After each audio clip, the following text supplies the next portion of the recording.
హరే కృష్ణ దండోత్ప్రణామాలు అందరి భక్తులకి స్వాగతం. ఈరోజు మన శ్రీమద్ భాగవతం చర్చలోకి. మనం ఈరోజు శ్రీమద్ భాగవతం 3వ స్కందం 12వ అధ్యాయం 34వ శ్లోకం నుంచి 43వ శ్లోకం వరకు చర్చించుకుంటాము. ఇందులో ముఖ్యంగా వేదాలు, ఉపవేదాలు, పురాణాలు, ఇతిహాసాలు, యజ్ఞాలు, వర్ణాలు, ఆశ్రమాలు ఇవన్నీ కూడా ఎలా బ్రహ్మ దేవుడు సృష్టించాడు అనే విషయాన్ని ఈరోజు మనం చర్చించుకుంటాము. చర్చ ఆరంభించే కన్నా ముందు మంగళాచరణ చేసుకొని ఆరంభిద్దామంట. ఓం అజ్ఞానతిమిరాంధస్య జ్ఞానాంజనాశలాకయ చక్షోరున్మిళితం యేన తస్మై శ్రీగురవే నమః. శ్రీచైతన్యమనోభీష్టం స్థాపితం యేన భూతలే స్వయం రూపః కదా మह्यं దదాతి స్వపదాంతికం. వందేహం శ్రీగురూన్ శ్రీయుతాపదకమలం శ్రీగురూన్ వైష్ణవాంశ శ్రీరూపం సాగ్రజాతం సహగణరఘునాథాన్వితాం తం సజీవం సాద్వైతం సావధూతం పరిజనసహితం కృష్ణచైతన్యదేవం శ్రీరాధా కృష్ణపాదాన్ సహగణలలిత శ్రీవిశాఖాన్వితాంశ. నమా ఓం విష్ణుపాదాయ కృష్ణప్రేష్టాయ భూతలే శ్రీమతే భక్తివేదాంత స్వామినితి నామినే. నమస్తే సారస్వతే దేవే గౌరవాణి ప్రచారిణే నిర్విశేషః శూన్యవాది పాశ్చాత్యదేశతారిణే. నమో మహావదన్యాయ కృష్ణప్రేమప్రదాయతే కృష్ణాయ కృష్ణచైతన్యనామినే గౌరత్విషే నమః. హే కృష్ణ కరుణా సింధు దీనబంధు జగత్పతే గోపేశ గోపికా కాంత రాధాకాంత నమోస్తుతే. తప్త కాంచన గౌరాంగీ రాధే వృందావనేశ్వరి వృషభానుసుతే దేవి ప్రణమామి హరిప్రియే. నీలాచల నివాసాయ నిత్యాయ పరమాత్మనే బలభద్ర సుభద్రాభ్యాం జగన్నాథాయ తే నమః. వాంఛాకల్పతరుభ్యశ్చ కృపా సింధుభ్య ఏవ చ పతితానాం పావనేభ్యో వైష్ణవేభ్యో నమో నమః. జయ శ్రీ కృష్ణ చైతన్య ప్రభు నిత్యానంద శ్రీ అద్వైత గదాధర శ్రీవాసాది గౌరభక్తవృంద. హరే కృష్ణ కృష్ణ కృష్ణ హరే హరే హరే రామ రామ రామ హరే హరే. హరే కృష్ణ. 34వ శ్లోకం నుంచి చర్చ ఆరంభిద్దామంట. కదాచిద్యాయతః స్రష్టుర్వేద ఆశంస్యతుర్ముఖాత్ కథం స్రక్ష్యామహం లోకాన్ సమవేతాన్ యథా పురా. ఒకసారి బ్రహ్మదేవుడు ఆలోచిస్తుండగా ఎలా ఇంకా సృష్టి రచన ఎలాగైతే పోయిన రోజు ముందు రోజు చేసిన విధంగా ఎలా చేయాలి అని ఆలోచిస్తూ ఉండగానే 4 వేదాలు బ్రహ్మదేవుడి యొక్క 4 ముఖాల నుంచి ఆవిర్భవించాయి. ఈ విషయాన్ని ఈ శ్లోకంలో చెప్పారన్నమాట. నెక్స్ట్ శ్లోకం చూద్దామంట. చాతుర్హోత్రం కర్మతంత్రం ఉపవేదానయై సహ ధర్మస్య పాదైశ్చత్వారస్ తథైవాశ్రమవృత్తయః. ఇంకేం చెప్తున్నారంటే ఇక్కడ 4 రకాల ఏవైతే 4 విషయాలు వస్తువులు అవసరమో యజ్ఞాలు చేయడానికి అవన్నీ కూడా ఉత్పన్నమయ్యాయంట. ఎవరెవరు అంటే ఒకరు యజ్ఞం చేసే వ్యక్తి, మరియు అంటే మంత్రాలు చదివే అతను, ఇంకా యజ్ఞంలో ఆహుతిలో వేయడానికి ఆఫర్ చేసే అతను, ఇంకా మరియు అగ్ని మరియు చేసే కార్యం, ఇవన్నీ కూడా ఆవిర్భవించాయి బ్రహ్మదేవుడి యొక్క ముఖాల నుంచి. అంతేకాకుండా ఇంకా 4 రకాల ధర్మానికి 4 పాదాలు ఇక్కడ ఇచ్చారు కదా. ధర్మస్య పాదాశ్చత్వారస్ 4 ధర్మ పాదాలు కూడా ఆవిర్భవించాయంట. అవేంటో కూడా మనం చూస్తాము. బేసికలీ సత్యం, దయా, తపస్సు, శౌచం ముందు కూడా ఒకసారి చదువుకున్నాం మొదటి స్కందంలో, అదే విషయాలు ఇక్కడ ఇచ్చారు. దాని సృష్టి కూడా జరుగుతుంది. ఇంకా అలాగే వర్ణాశ్రమ ధర్మాల సృష్టి కూడా జరుగుతుంది అని ఇచ్చారన్నమాట. సో ఇప్పుడు ఈ యొక్క వేదాల సృష్టి, యజ్ఞాల సృష్టి, యజ్ఞాలు కావాల్సిన యజ్ఞాలకు చేయడానికి కావాల్సిన వ్యక్తి, ప్రాసెస్, మరియు మంత్రాలు కానీ, లేకపోతే ఇప్పుడు ధర్మ పాదాలు కానీ, 4 పాదాలు సత్యం, ధర్మ, తప, శౌచం, వర్ణాలు, ఆశ్రమాలు, వాటి వారి కర్తవ్యాలు ఇవన్నీ కూడా సృష్టించారు. ఎవరు ఏ కర్తవ్యం చేయాలి, ఎవరు ఎలా చేయాలి, ఏ ధర్మాన్ని ఎలా అనుసరించాలి, ఏ వ్యక్తి. సో ఇన్ని గణము బ్రహ్మదేవుడు సృష్టించింది ఎవరి కోసం? పశువుల కోసమో పక్షుల కోసం మాత్రం కాదు, తప్పకుండా మనుషుల కోసమే. సో ఇలా ఎవరైతే ఇవన్నీ ధర్మాలని, వేదశాస్త్రాల అనుసారంగా వారు అనుసరిస్తారో వారి జీవితంలో, వారి జీవితాన్ని ఇలా వేదశాస్త్రాల అనుసారంగా జీవిస్తారో వారిని ఆర్యన్ అంటారు. అంటే ఒక సభ్యత, సంస్కృతి చెందిన వ్యక్తిగా గుర్తించబడతారు. మన వేదిక సంస్కృతిని ఆచరించే వాళ్ళని ఆర్యన్ అంటారనమాట. అంతేకాని పొరుగు దేశం నుంచి ఎక్కడి నుంచో ఇక్కడ వచ్చేసి ఇక్కడ సెటిల్ అయిన వాళ్ళని ఆర్యన్ అనరు. సో ఒకటి స్కూళ్ళల్లో, కాలేజీలో చదివిస్తారనమాట ఆర్యన్ ఇన్వేషన్ థియరీ అని. అది తప్పు థియరీ, అది కాల్పనికమైన థియరీ, మనోచింతనతో తయారు చేసిన ఒక కల్పితమైన కట్టుకథ అనమాట. బయట నుంచి ఎవరో వచ్చారంట, ఈ భారతదేశంలోకి ప్రవేశించి ఇక్కడ పైన వాళ్ళందరినీ కిందికి తోసేశారంట. సో వారిని ఆర్యన్స్ అంటారంట. అది ఆర్యన్ ఇన్వేషన్ థియరీ అని అలా నేర్పిస్తూ ఉంటారు. అవి కావు. ఇక్కడ మనకి రామాయణంలో కానీ, భాగవతంలో కానీ, భగవద్గీతలో, మహాభారతంలో కానీ మనం చర్చించుకుంటాం. కృష్ణుడు కూడా అంటాడు అర్జున్కి, అనార్య జుష్టం అస్వర్గ్యం అకీర్తికరం అర్జున. ఓ అర్జున, నువ్వు ఈ విధంగా యుద్ధం చెయ్యను నేను అని అంటున్నావే, అంటే నువ్వు నీ క్షత్రియ ధర్మాన్ని నిర్వర్తించను అని అంటున్నావే, ఇది అనార్యుడిగా నువ్వు వ్యవహరిస్తున్నావు. ఎందుకంటే ఆర్యుడు అంటే ఎవరైతే వేదశాస్త్ర అనుసారంగా నీ ధర్మము, క్షత్రియ ధర్మాన్ని, నీ వర్ణ ఆశ్రమ అనుసారంగా నువ్వు నిర్వర్తించాలి. భగవంతుడు సంతుష్టి కోసం నువ్వు ఈ పని చేయాలి, ధర్మాన్ని స్థాపించాలి క్షత్రియుడిగా, దానికోసం యుద్ధం చేయాలి. నువ్వు ఇలా యుద్ధం చేయనంటున్నావు. ఇది ఒక అనార్యుడు ఎవరైతే వేదిక సంస్కృతి, సభ్యత, శాస్త్రాలని అనుసరించారో జీవితంలో, ఆ విధంగా నువ్వు వ్యవహరిస్తున్నావు. దీనివల్ల నీకు ఏ లాభం, ఏ సుఖము కలగదు, ఏ ఉన్నతి నువ్వు సాధించవు అని కృష్ణుడు అర్జునుడికి చెప్తాడు. అక్కడ కూడా అనార్యలా నువ్వు వ్యవహరించొద్దు అనే ఉద్దేశంతో అక్కడ అర్జునుడికి చెప్తాడు. సో మరి వీళ్ళు కనిపెట్టిన ఈ ఆర్యన్ ఇన్వేషన్ థియరీ అది మరి కొన్ని వందల సంవత్సరాల క్రితము, కొన్ని సంవత్సరాల క్రితం అవి జరిగాయని చెప్తారు. మరి భగవద్గీత మాత్రం 5000 సంవత్సరాల క్రితమే కృష్ణుడు అర్జునుడికి చెప్పాడు. మరి సో అంటే ఇది ఆర్యన్ అంటే ఇక్కడ మన వేదిక సంస్కృతిని అనుసరించేవారు, సభ్యత సంస్కృతి కలిగిన వారు అన్నమాట. సో ఇవన్నీ కూడా ఈ ఆచరణలు, ధర్మాలు, ఇంకా ఈ శాస్త్రాల్లో వచ్చిన విషయాలు, వృత్తులు, ఇవన్నీ కూడా మనుషులు పాటించడానికి అన్నమాట. సో అలా మనుషులకి, పశువులకి, పక్షులకి తేడా ఇదే అనమాట. మనుషులకి, పశువులకి జీవితంలో తేడా అంటే వాళ్ళు వేదశాస్త్రాలను అనుసరించలేరు, వాళ్ళకి అర్థం కావవి, వాళ్ళకంత చేతన కూడా లేదనమాట. కానీ మనిషికి పూర్ణ వికసితమైన చేతన ఉంది కనుక ఇవన్నీ అర్థం చేసుకుని పాటిస్తాడు. దాని ద్వారా ఆయన ఉన్నతి సాధించి భగవద్ధామానికి చేరుకోగలడు అనే ఉద్దేశంతోనే ఇవన్నీ సృష్టించారు, ఇవన్నీ కూడా మనకి ఇచ్చారు. ఇప్పుడు విదురుడు ఒక ప్రశ్న అడుగుతున్నాడు.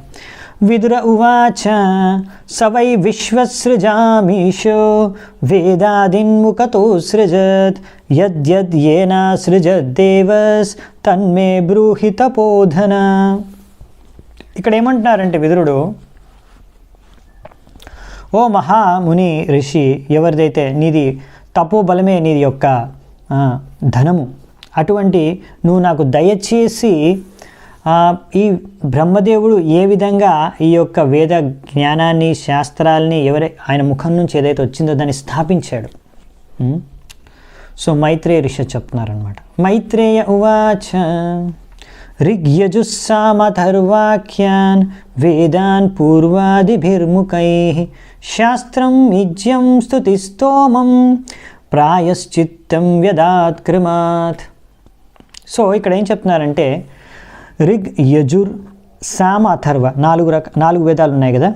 ఇవన్నీ కూడా బ్రహ్మదేవుడి యొక్క 4 ముఖాల నుంచి వచ్చాయి.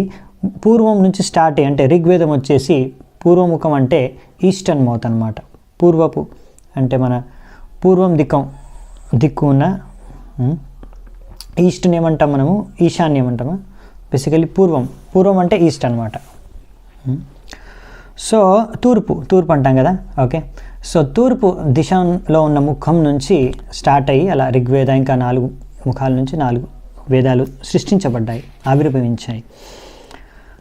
ఇలాగే దానికి కావాల్సిన మంత్రాలు, దానికి ఎలా దాన్ని ప్రొనౌన్స్ చేయాలో, దాన్ని ఉచ్చరించాలో, ఇంకా కావాల్సిన ఎలా దాన్ని మనము మంత్రాన్ని ఉపయోగించాలో, ఇంకా దీనికి సంబంధించిన అన్ని విషయాలు, ఆధ్యాత్మిక కార్యాలు ఇవన్నీ కూడా ఎలా చేయాలో వీటిని ఉపయోగించుకొని ఇవన్నీ కూడా ఒకటి తర్వాత ఒకటి అన్నీ సృష్టించబడ్డాయంట. సో వీటి గురించి ఇంకా మనకి 12వ స్కందంలో కూడా వస్తుందన్నమాట వివరణ. అక్కడ ఇంకా క్లియర్గా ఇచ్చారనమాట.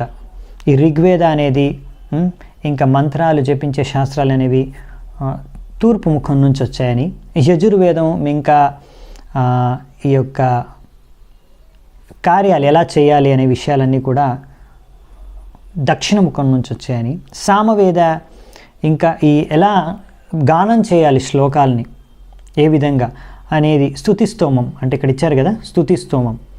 సో అది వచ్చేసి వెస్టర్న్ పశ్చిమ లేదా పడమర ముఖం నుంచి వచ్చాయని, అథర్వవేద నుంచి అక్కడ బ్రహ్మదేవుడి యొక్క ఈ రకరకాల బ్రహ్మదేవుడి యొక్క కార్యాలు ఏవైతే చేస్తున్నారో ఎలా చేయాలనేది, ఇంకా ముఖ్యంగా రెమిడియల్ మెజర్స్ ప్రాయశ్చిత్తం ఇక్కడ ఇచ్చారు కదా. శాస్త్రం ఇజ్యం స్తుతి స్తోమం ప్రాయశ్చిత్తం. సో శాస్త్రం వచ్చేసి ఋగ్వేద, శాస్త్రం వచ్చేసి ఇవన్నీ కూడా ఈస్టర్న్ మౌత్ నుంచి అలా నెక్స్ట్ ఇజ్యం, నెక్స్ట్ స్తుతి స్తోమం, లాస్ట్ ప్రాయశ్చిత్తం అంటే ఎలా ప్రాయశ్చిత్తం చేసుకోవాలి ఇవన్నీ కూడా అథర్వవేదలో ఉన్నాయి. అవన్నీ కూడా మనకి ఉత్తర ముఖం నుంచి వచ్చాయంట.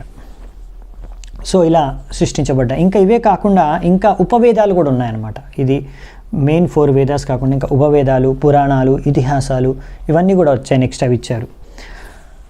ఆయుర్వేదం ధనుర్వేదం గాంధర్వం వేదమాత్మనః స్థాపత్యాం చాసృజద్వేదం క్రమాత్ పూర్వాదిభిర్ముఖైః. సో ఇంకా ఏం చెప్పారంటే ఇక్కడ ఆయన ధనుర్వేదం అంటే మిలిటరీ సైన్స్ అనుకోండి, ఆయుర్వేదం అంటే మెడికల్ సైన్స్, ఇంకా గంధర్వ అంటే మ్యూజికల్ ఆర్ట్స్, ఆర్కిటెక్చరల్ సైన్స్, స్థాపత్యం. సో ఇవన్నీ కూడా ఉపవేదాలన్నీ కూడా సృష్టించబడ్డాయి ఒకటి తర్వాత ఒకటి స్టార్ట్ చేసుకొని. పూర్వాదిభిర్ అంటే పూర్వముఖం అంటే అదే మన ఈస్టర్న్ మౌత్ మొదలగు ముఖాల నుంచి. అంటే ఇక్కడ ప్రతి దగ్గర అంతే అనమాట, 4 ముఖాల నుంచి ఉత్పన్నమవుతున్నాయి. స్టార్టింగ్ ఇక్కడ పూర్వం నుంచి స్టార్ట్ అయ్యని చెప్పారు. అంటే ఈస్టర్న్ మౌత్ నుంచి ఆయుర్వేదం అలా స్టార్ట్ చేసుకోవచ్చు అనమాట. సో అంటే ఇక్కడ ఉద్దేశం ఏంటంటే మనకు అర్థమయ్యేది ఏంటంటే ఇవన్నీ ద్వారా వేదాలు, ఉపవేదాలు ఇంకా చాలా చూస్తాం మనం. నెక్స్ట్ ఇతిహాసాలు, పురాణాలు, యజ్ఞాలు వాటి గురించి కూడా వస్తాయి. పాయింట్ ఏంటంటే వేదాల్లో సంపూర్ణ జ్ఞానం ఉంది. అన్ని విద్యలు, భౌతికం, ఆధ్యాత్మికం సంబంధించిన విషయాలన్నీ కూడా సంపూర్ణ జ్ఞానం వేదాల్లో ఉన్నాయి. అవునా? ఇప్పుడు మెడికల్ సైన్స్ అంటే మెడిసిన్, అవునా?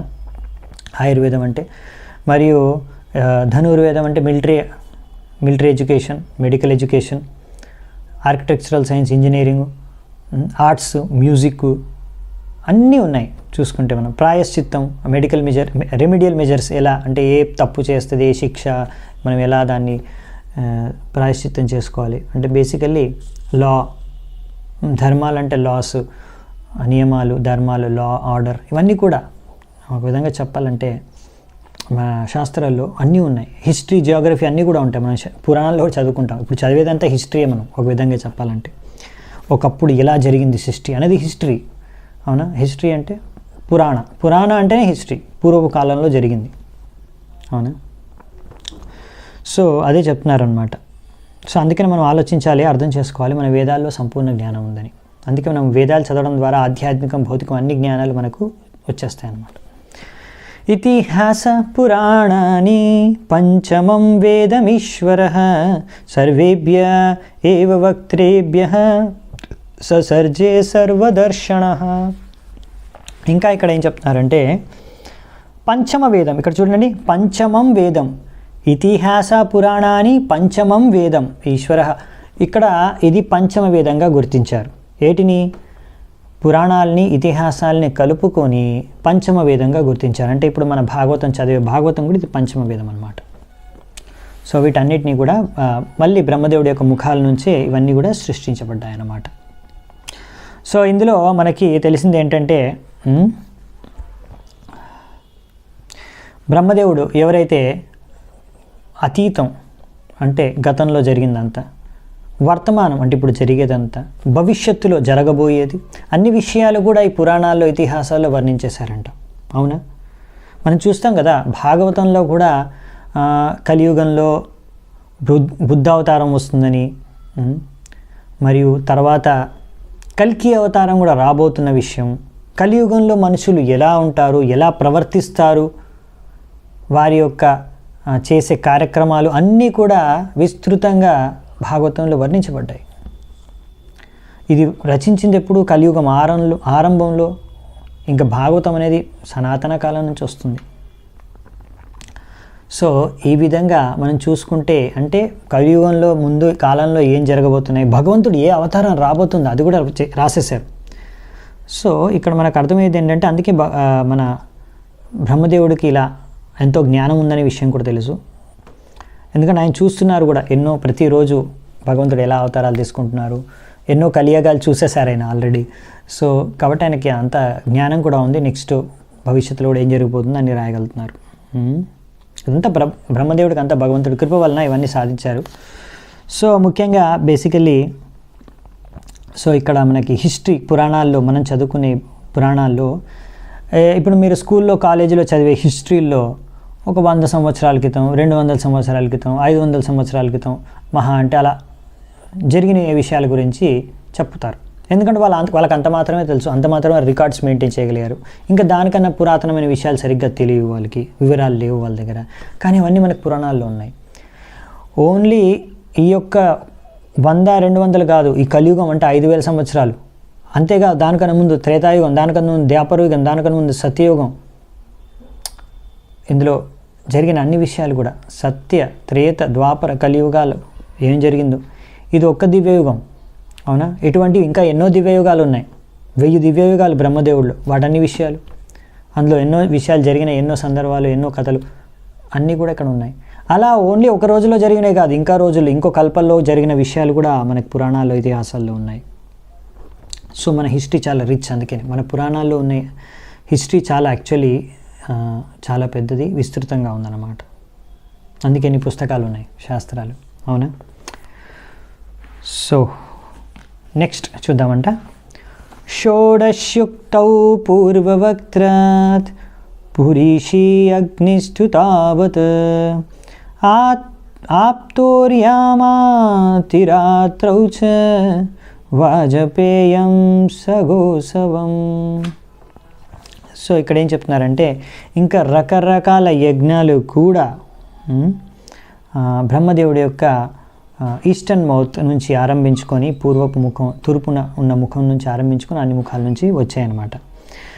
ఇక్కడ ఉన్న యజ్ఞాలు, ఫైర్ సాక్రిఫైసెస్, అగ్ని యజ్ఞాలన్నీ కూడా రకరకాలు ఉన్నాయి. షోడశి, ఉక్త, పురీషి, అగ్నిష్టోమ, ఆప్తోర్యామ, అతిరాత్ర, వాజ్పేయ, గోసవ, ఇలా ఎన్నో ఇవన్నీ కూడా ఆవిర్భవించాయని రాశారు.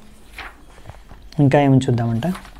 నెక్స్ట్ విద్యాదానం తపస్సత్యం ధర్మస్యేతి పదాని చ ఆశ్రమాంశ యథా సంఖ్యం అసృజత్ సహ వృత్తిభిః.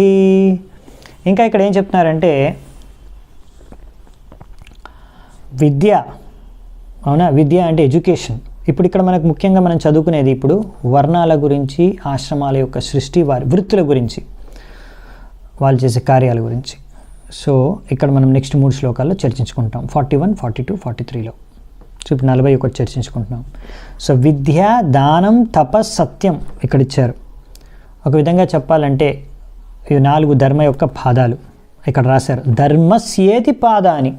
ఇంకో దగ్గర మనం సత్యం, దయ, తప, శౌచం అని చదువుకున్నాం. ఇక్కడ కూడా సత్యం, దయ, తప ఇచ్చారు. శౌచం ప్లేస్లో విద్య ఉంది, అంతే కదా. విద్య వల్లనే శౌచం అవుతుంది. అంటే అసలైన క్లీన్లీనెస్ అంటే ఎక్స్టర్నల్, ఇంటర్నల్. అవునా? శుద్ధమైన చేతన, అసలైన మంచి జ్ఞానంతో శుద్ధమైన జ్ఞానంతో ఉన్న చేతన. మరియు మనకు ఆ విద్యా దానం ద్వారానే మనకు తెలుస్తుంది, అరే మనం శుభ్రంగా ఉంచుకోవాలని ప్రతిరోజు స్నానం చేసుకుంటాం. ఎవరో మాకు చెప్పారు, చిన్నప్పటి నుంచి నేర్పించారు, అందుకే మనం డైలీ స్నానం చేస్తున్నాం. సో బయట నుంచి పరిశుభ్రత పాటించడం, అన్ని విధాలుగా లోపల నుంచి కూడా పరిశుభ్రంగా ఉంచుకోవడం మన చేతనని, అది మనకు విద్యతో మనకి దొక్కుతుంది అనమాట. అందుకే ఆ విధంగా చూసుకుంటే మనం విద్యను కూడా ధర్మపాదంగా ఇక్కడ మనం అర్థం చేసుకోవచ్చు. సో ఇవి 4 కూడా ముఖ్యంగా 4 వర్ణాల్లో 4 ఆశ్రమాల్లో ఉంటారు కదా జనాలు. ఇప్పుడు ఇందులో ముఖ్యంగా 4 ఆశ్రమాల్లో ఉన్నవారికి ఆశ్రమాశ్చ యథా సాంఖ్యం. ఇప్పుడు 4 ఆశ్రమాల్లో ఉన్నవారికి 4 ముఖ్యంగా ఇచ్చారన్నమాట. అంటే ఇప్పుడు బ్రహ్మచర్య మొదటి ఆశ్రమం, మన జీవితంలో మొదటి భాగంలో బ్రహ్మచర్యను పాటిస్తాం.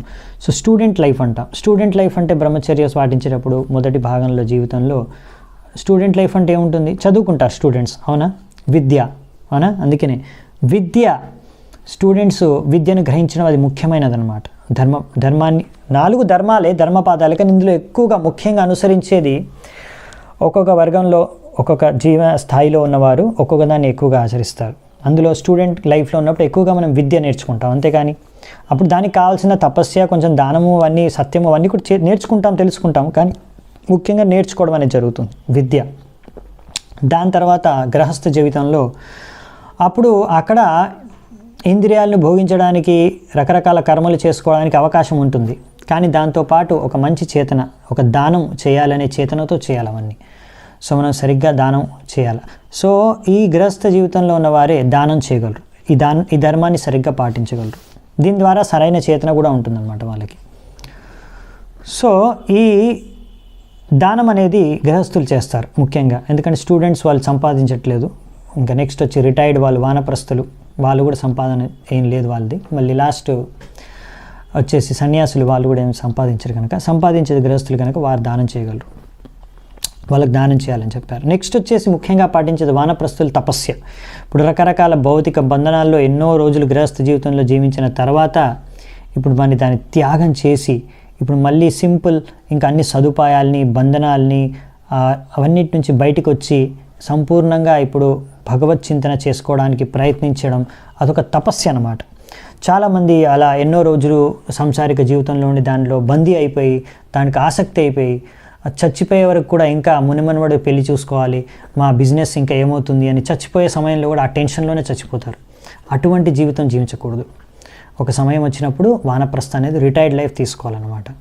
సో తీసుకొని అప్పుడు ఇంకా ఇంట్లో జరిగే ప్రతి విషయంలో తలదూర్చి, ప్రతి దాంట్లో గొడవల్లో వీటిల్లోనే మన ఏజ్ వచ్చిన తర్వాత ఎలా వ్యవహరించాలి ఒక ఏజ్తో పాటు అనే విషయాన్ని మనము మహాభారతం, మన పురాణాల ఇతిహాసాల నుంచి నేర్చుకోవచ్చు. కుంతీదేవి ఒక మంచి ఉదాహరణ అన్నమాట. సో అలా సో సమయానుసారంగా మనం మన బాధ్యతలను అర్థం చేసుకొని ఇప్పుడు నేను ఫోకస్ చేయాల్సింది ఇప్పుడు ఆధ్యాత్మికం పైన, భక్తి పైన. ఇప్పుడు మెల్లిమెల్లిగా సరే నా పిల్లలు ఉన్నారు, వాళ్ళు పెద్దవాళ్ళు అయ్యారు, పిల్లలు, కోడళ్ళు, కొడుకులు వీళ్ళందరూ ఉన్నారు, వాళ్ళు చేసుకుంటారు. ప్రతి దాంట్లో నేను తలదూర్చి వాళ్ళని ఇరిటేట్ చేయాల్సిన అవసరం లేదు. కొంచెం నేను ఇప్పుడు నా ఆధ్యాత్మిక జీవితం గురించి వాళ్ళకి అవసరం ఉన్నప్పుడు నా దగ్గర నుంచి మార్గదర్శనం తీసుకుంటారు. కానీ ఇప్పుడు నా ముఖ్యమైన ఫోకస్ ఎక్కువగా నా ఆధ్యాత్మిక జీవితం గురించి, ఎలా నేను ఇప్పుడు మరి కొన్ని రోజుల తర్వాత చనిపోతాను, ఇంకా వృద్ధాప్యం వచ్చేస్తుంది. సో వృద్ధాప్యం వచ్చేసింది, సో ఇంకా ఎక్కువ రోజులు లేవు మనకి. సో ఇప్పుడు మరి ప్రిపేర్ చేసుకోవాలి మనం, దానికి కావాల్సిన తపస్సు చేయాలన్నమాట. అంటే మనం ఇప్పుడు ఆసక్తి ఉంది మనకి ప్రతి దానిలో, ఇంకా మనం బిజినెస్ కానీ, జాబ్ కానీ, ఇంకా ఇంట్లో ప్రతి ఫ్యామిలీ విషయంలో ఇన్వాల్వ్ అవ్వాలనే ఇంట్రెస్ట్ ఉంది, ప్రతి దాంట్లో తల తుడచాలి, ప్రతి దాంట్లో చేపెట్టాలనే ఇంట్రెస్ట్ ఉంది. కానీ ఆసక్తిని తగ్గించుకోవడం స్టార్ట్ చేయాలి. అందుకనే అవన్నిటి కూడా బాధ్యతల్ని వాళ్ళకి అప్పచెప్పేసేయాలి. అప్పచెప్పడం అంటే ఏంటి, ఇంక వాళ్ళు చేసుకునే వాళ్ళనమాట. అది మెయిన్ అప్పచెప్పడం అంటే. ఇంకా వాళ్ళని ఎవరిని ఏమీ చేయనీయకుండా మీరే చేస్తున్నారనుకోండి, ఇది మంచి పద్ధతి కాదు. ఆసక్తిని తగ్గించుకొని ఇప్పుడు ఫోకస్ ఇంకా బాగా జపము, ధ్యానము, తపస్సు, ఇంకా ఆధ్యాత్మిక చింతన, అధ్యయనము, శ్రవణము, కీర్తనము ఇది పెంచుకోవాలన్నమాట మనం. ఇది ఈ ట్రాన్సిషన్ ఫేస్ అన్నమాట. సో దీనికోసం తీర్థయాత్రలు చేయడం, దీనికోసం భక్తుల సత్సంగాల్లో ప్రోగ్రామ్స్లో అటెండ్ అవ్వడం, ఇవన్నీ ప్రారంభించాలి మనం. సో అప్పుడు అది మన జీవితానికి కూడా, వానప్రస్థుల జీవితానికి కూడా చాలా మంచిదన్నమాట. సో అలా రిటైర్ అవుతూ మెల్లిగా మన మెటీరియల్ లైఫ్, ఫ్యామిలీ లైఫ్ నుంచి రిటైర్ అయ్యి మెల్లిగా మన బాధ్యతలన్నీ కంప్లీట్ చేసుకొని అప్పచెప్పేసి మెల్లిగా టర్న్ అవ్వడం. దాని తర్వాత లాస్ట్కి సో ఈ వానప్రస్థ లైఫ్లో ఎక్కువ తపస్సు అనేది ఉంటుంది. ఎందుకంటే ఆసక్తులను అది వదులుకొని ఇప్పుడు భగవంతుడి పైన ధ్యానం చేయడం కొంచెం కష్టం ఉండొచ్చు, కానీ మళ్ళీ ధ్యానం చేసి నేర్చుకొని మళ్ళీ శాస్త్రాధ్యానం అన్నీ చేయాలి, సత్యాన్ని నేర్చుకోవాలి, అసలు పరం సత్యం గురించి చర్చించుకోవాలి. దాని తర్వాత లాస్ట్ ఇప్పుడు అంత మెచ్యూరిటీ అయిపోయిన తర్వాత అన్నీ తెలుసుకున్నాము, చిన్నప్పుడు విద్య అయిపోయింది, అనుభవించాము గృహస్థ జీవితంలో, ఇప్పుడు దాన్ని త్యాగం కూడా చేసేసాము, తపస్సు చేసాము ఎంతో. సో ఇదంతా ఇప్పుడు మనకి ఎక్స్పీరియన్స్, నాలెడ్జ్, సత్యము, పరం సత్యం గురించి తెలుసుకున్నాం, దీన్ని ప్రచారం చేయాలి. అది లాస్ట్ స్టేజ్. ప్రచారం, ముఖ్యంగా ప్రచారం ఆ సమయంలో అదే మెయిన్ లక్ష్యంగా సన్యాసులు ప్రచార కార్యక్రమంలోనే వాళ్ళు భ్రమణ చేస్తూ ఉంటారు, ఎన్నో చోట్ల ప్రయాణిస్తూ ఉంటారు సన్యాసులు. ఎందుకు? వాళ్ళకేదో తిరగాలనే పెద్ద వాళ్ళకేమీ ఆసక్తి కాదు, ప్రచార కార్యక్రమం కోసం, ప్రచారం చేయడం కోసం అనేసి వాళ్ళు ప్రయాణిస్తూ ఉంటారు ఎన్నో చోట్లకి. సో ఇది లాస్ట్ స్టేజ్లో పరం సత్యం గురించి ప్రచారం చేయడం అన్నమాట. ఈ విధంగా ఇక్కడ 4 ఆశ్రమాలను ఇచ్చారు. అలాగే 4 వర్ణాలు ఉన్నాయి, వారికి కూడా 4 వృత్తులు ఉన్నాయి. అవునా? వీటన్నిటిని కూడా బ్రహ్మదేవుడు సృష్టించారనమాట.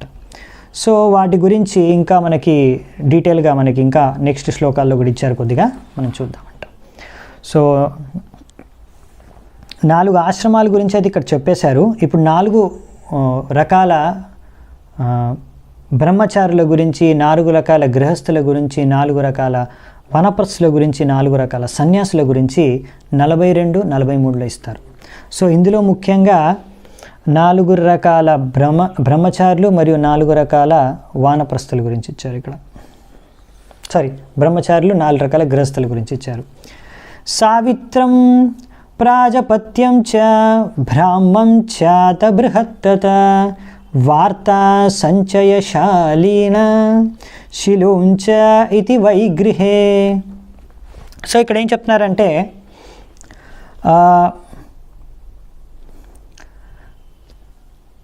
సావిత్రం ప్రాజపత్యం బ్రాహ్మం చాత బృహత్తత. సో ఇక్కడ 4 రకాలు ఉన్నాయంట. బ్రహ్మచారిలో కూడా 4 రకాల బ్రహ్మచర్యం ఉంది. సో ముఖ్యంగా బ్రహ్మచర్యం అనేది మొదట అందరూ పాటించవలసిన స్టేజ్ అనమాట. గురుకులంలో అందరూ కూడా చిన్నప్పటి నుంచి బాలకులు వాళ్ళు వెళ్తారు, బ్రహ్మచర్యం ట్రైనింగ్ ఇస్తారు. ఆ ట్రైనింగ్ ద్వారా ఏంటంటే వాళ్ళు బాగా విద్యాభ్యాసం చేయగలరు. అలా వారు నేర్చుకున్న తర్వాత యవ్వన వయసుకు వచ్చిన తర్వాత ఏమాత్రం డిస్టర్బెన్స్ లేకుండా సంపూర్ణంగా మంచిగా విద్యాభ్యాసం అంతా అయిపోయిన తర్వాత ఒకవేళ వాళ్ళు బ్రహ్మచారిగా ఇంకా జీవితం కొనసాగించగలిగితే వాళ్ళు అదే జీవితంలో ఇంకా బ్రహ్మచారిగా కొనసాగిస్తూ ముందుకెళ్ళిపోతారనమాట. లేదంటే వాళ్ళు ఇంకా మా బ్రహ్మచారి జీవితం కొనసాగించలేము, వివాహం చేసుకోవాలి అనుకునే వాళ్ళు గృహస్థులుగా జీవించి తర్వాత వానప్రస్థ తీసుకుని తర్వాత సన్యాసం తీసుకుంటారు. కొంతమంది మాత్రం డైరెక్ట్గా బ్రహ్మచారి నుంచి సన్యాసం తీసుకొని సన్యాసాన్ని పాటిస్తారు. వారిని నైష్టిక బ్రహ్మచారి అంటారు. అలాంటి వారిలో ఒక మంచి ఉదాహరణ ప్రభుపాల్ ద్వారా చెప్తున్నారు మా గురుదేవులు భక్తి సిద్ధాంత సరస్వతి ఠాకూర్. ఆయన ఉదాహరణ ఇక్కడ ప్రభుపాల్ ద్వారా మనకి ఇచ్చారనమాట. సో ఈ విధంగా ఇక్కడ ఇచ్చారనమాట. సో ముఖ్యంగా ఇక్కడ 4 రకాల బ్రహ్మచర్యులు ఉన్నారు. సావిత్ర, ప్రాజపత్య, బ్రాహ్మణ, బృహత్. అలాగే 4 రకాల గృహస్థుల గురించి కూడా ఇచ్చారనమాట. వీళ్ళందరూ కూడా ఎంతో సులువైన పద్ధతిలో వారి యొక్క జీవన ఆధారాన్ని కింద పడిన ధాన్యాలు, ఫలాలను తీసుకొని లేకపోతే ఇలా కొన్ని పద్ధతుల ద్వారా వారు గృహస్థులు వారి జీవితాన్ని జీవిస్తారని ఇచ్చారు. సో ఈ విధంగా ఇంకా డీటెయిల్స్ అన్నీ కూడా మనకి తర్వాత వస్తాయి వేరే 12వ స్కందంలో, అప్పుడు చూద్దామంట. సో ఇప్పుడు లాస్ట్ది 4 రకాల వానప్రస్థులు సన్యాసుల గురించి పేర్లు ఇచ్చారు, చూద్దామంట. వైకానస వాలకిల్యౌ దుంబారా ఫేన పావనే న్యాసే కూటీచకః పూర్వం బహ్వోదోహంస నిష్క్రియౌ. సో ఇక్కడ ఏం చెప్తున్నారంటే రిటైర్డ్ లైఫ్, ఇప్పుడు వానప్రస్థ జీవితంలో 4 రకాలు ఉన్నాయన్నమాట. వైకానస, వాలకిల్య, ఔదుంబరాస్ ఫేనపాస్. చిన్న చిన్న వేరియేషన్ ఉంది, కానీ అందరిది లక్ష్యం ఒకటే. అలాగే 4 రకాల సన్యాసులు ఉన్నారు. కూటీచకాస్, బహ్వోద, హంస, నిష్క్రియ. సో వీళ్ళందరూ కూడా బ్రహ్మదేవుడి నుంచే ఇవన్నీ కూడా ఉత్పన్నమయ్యాయి అన్నమాట. సో ఈ వర్ణాశ్రమ ధర్మం అనేది కొత్తగా సమాజంలో కొన్ని సంవత్సరాల క్రితమో, కొన్ని వందల సంవత్సరాల క్రితమో కొంతమంది మనుషులు సృష్టించినవి కావు. ఇది సనాతన కాలం నుంచి వస్తుంది. బ్రహ్మదేవుడు సృష్టించారు, ముందు నుంచి కూడా ఉంది. సో సృష్టి ఆరంభం నుంచి, సృష్టితో పాటు ఈ వర్ణాశ్రమ ధర్మం మనుషుల కోసం అనేది భగవంతుడు బ్రహ్మదేవుడి ద్వారా సృష్టించారనే విషయాన్ని మనం ఈరోజు నేర్చుకుంటాం, తెలుసుకుంటాం. కాబట్టి ఎవరైనా ఎప్పుడైనా ఖండిస్తే, బయట ఎవరైనా మీరు వింటే ఇలా వర్ణాలని కానీ ఆశ్రమాలని కానీ ఇదంతా ఎవరో మనుషులు సృష్టించింది అని, అది తప్పు అన్నమాట. ఆ విషయం మనం అర్థం చేసుకోవాలి. ఇది భగవంతుడే బ్రహ్మదేవుడి ద్వారా అన్నీ సృష్టించారు. అవునా? భగవంతుడు స్వయంగా గీతలో అంటాడు, చాతుర్వర్ణ్యం మయా సృష్టం. సో భగవంతుడే అన్నీ సృష్టించారు, బ్రహ్మదేవుడిని ఆయనే సృష్టించారు, ఆయన ద్వారా ఇవన్నీ సృష్టిస్తున్నారు. సో కొన్ని డైరెక్ట్గా చేస్తారు, కొన్ని ఇండైరెక్ట్గా ఇంకోటి ద్వారా చేస్తారు. ఎందుకంటే అల్టిమేట్గా కృష్ణుడే రెస్పాన్సిబుల్, కారణం ఆయనే. ఎందుకు అంటే ఒకవేళ బ్రహ్మదేవుడు సరైన వ్యక్తి, ఒక సరైన జీవాత్మ బ్రహ్మదేవుడిగా యోగ్యత ఎవరికి లేదనుకోండి, భగవంతుడు స్వయంగా బ్రహ్మదేవుడు అయిపోతాడు. ఆ విషయాలు కూడా మనం చూస్తాం తర్వాత. సో ఇదన్నమాట ఈరోజు చర్చా విషయం. వేదాలు, యజ్ఞాలు, పురాణాలు, ఇతిహాసాలు, ఉపవేదాలు, వర్ణాలు, ఆశ్రమాలు ఇవన్నీ కూడా ఎలా సృష్టించబడ్డాయి అనేవి చూసాం మనం ఈరోజు. సో ఈరోజు ఇక్కడే ముగిద్దాము. చాలా చాలా ధన్యవాదాలు అందరికీ. హరే కృష్ణ. శిల ప్రభుపాద की जय. ग्रंथराज श्रीमद् भागवतम की जय. समवेत गौर भक्त वृंद की जय. निताय गौर सीतनाथ प्रेमानंदी. हरि हरि बोल.